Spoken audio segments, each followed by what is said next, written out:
The other animals humans eat, use in science, hunt, trap, and exploit in a variety of other ways have a life of their own that is of importance to them apart from their utility to us. They are not only in the world, they are aware of it and also of what happens to them. And what happens to them matters to them. Each has a life that fares experientially better or worse for the one whose life it is. Like us, they bring a unified psychological presence to the world. Like us, they are some bodies, not some things. In these fundamental ways, the non-human animals in labs and on farms, for example, are the same as human beings. And so it is that the ethics of our dealings with them and with one another must rest on some of the same fundamental moral principles. At its deepest level, an enlightened human ethic is based on the independent value of the individual. To treat human beings in ways that do not honor their independent worth, to reduce them to the status of tools or models or commodities, for example, is to violate that most basic of human rights, the right to be treated with respect. The philosophy of animal rights demands only that logic be respected, for any argument that plausibly explains the independent value of human beings implies that other animals have this same value and have it equally. And any argument that plausibly explains the right of humans to be treated with respect also implies that these other animals have this same right and have it equally also. As a result of select media coverage in the past, to which this evening's debate is a notable and praiseworthy exception, the general public has tended to view advocates of animal rights in exclusively negative terms. We are anti-intellectual, anti-science, anti-rational, anti-human. We stand against justice and for violence. The truth, as it happens, is quite the reverse. The philosophy of animal rights is on the side of reason. For it is not rational to discriminate arbitrarily. And discrimination against non-human animals is demonstrably arbitrary. It is wrong to treat weaker human beings, especially those who are lacking in normal human intelligence, as tools or models, for example. It cannot be rational, therefore, to treat other animals as if they were tools, models, and the like, if their psychology is as rich as or richer than these human beings. The philosophy of animal rights is pro, not anti-science. This philosophy is respectful of our best science in general and of evolutionary biology in particular. The latter teaches that, in Darwin's words, humans differ from many other animals in degree and not in kind. Questions about line drawing to one side, it is obvious that the animals used in laboratories, raised for food, and hunted for pleasure or trapped for profit, for example, are our psychological kin. This is not fantasy. This is fact, supported by our best science. The philosophy of animal rights stands for, not against, justice.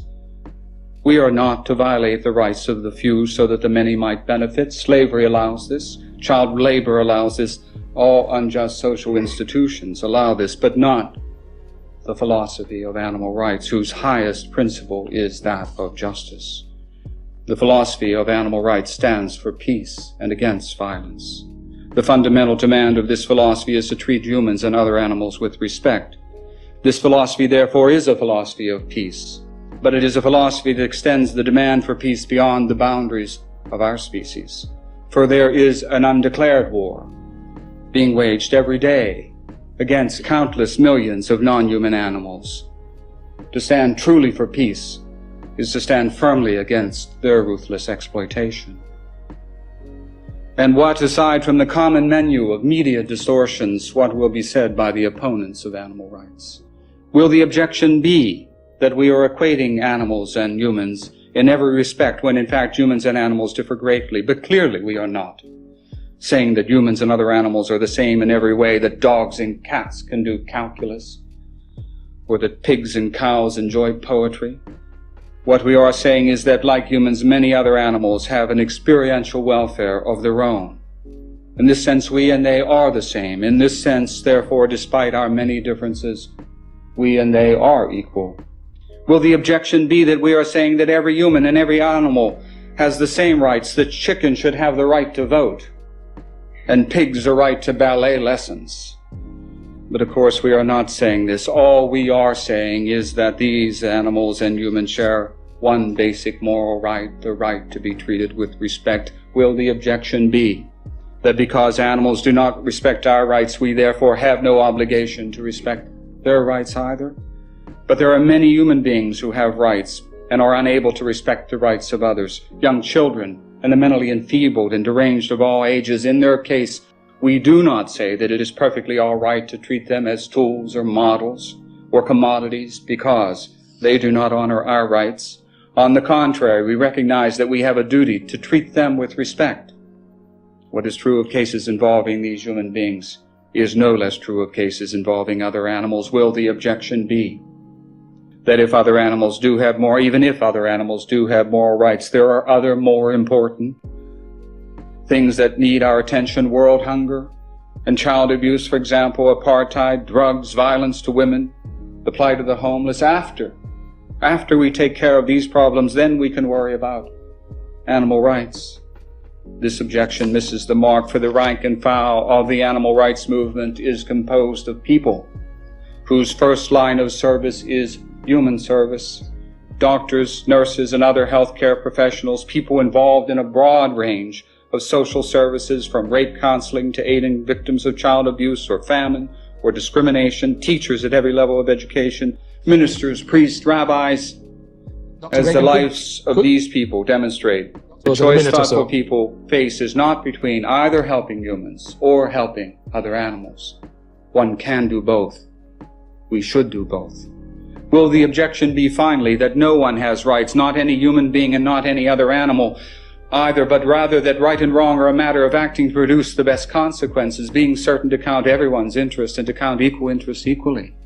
This moral philosophy, utilitarianism, has a long and venerable history. Influential men and women, past and present, are among its adherents, and yet it is a bankrupt moral philosophy if ever there was one. Are we seriously to inquire into the interest of the rapist before declaring rape wrong? Should we ask the child molester whether his interest would be frustrated before condemning the molestation of our children? Remarkably, a consistent utilitarianism demands that we ask these questions, and in so demanding relinquishes any claim on our rational assent. With regard to the philosophy of animal rights, then, is it rational, impartial, scientifically informed? Does it stand for peace and against injustice? To all these questions, the answer is an unqualified yes. And as for the objections that are raised against this philosophy, are those who accept it able to offer rational, informed answers? Again, the answer is yes. In the battle of ideas, the philosophy of animal rights wins, its critics lose. It remains to be seen which side emerges as the victor in the ongoing political battle between what is just and what is not. Thank you. How do you get up in the morning in the face of the news that you're reading that things are getting worse? And here I think is where history is where we turn for encouragement and instruction. We look at how Native American people were once viewed and treated by the conquistadors when they were viewed as not human beings, and when their blood was used to fertilize fields. It's unthinkable today. When we look at slavery in America, when you could buy and sell and beat with impunity people of African descent. Unthinkable today. When women couldn't divorce or own property or get an education or vote. Unthinkable today. What history teaches us is that a few good people who are determined and who are persistent, who don't give up, can change the world. So what we have to believe as activists is that we're not going to do this tomorrow. The wall of oppression has to be taken apart a brick at a time. When we get a critical mass of people, change will occur. That's how I go to sleep at night. That's how I get up the next morning.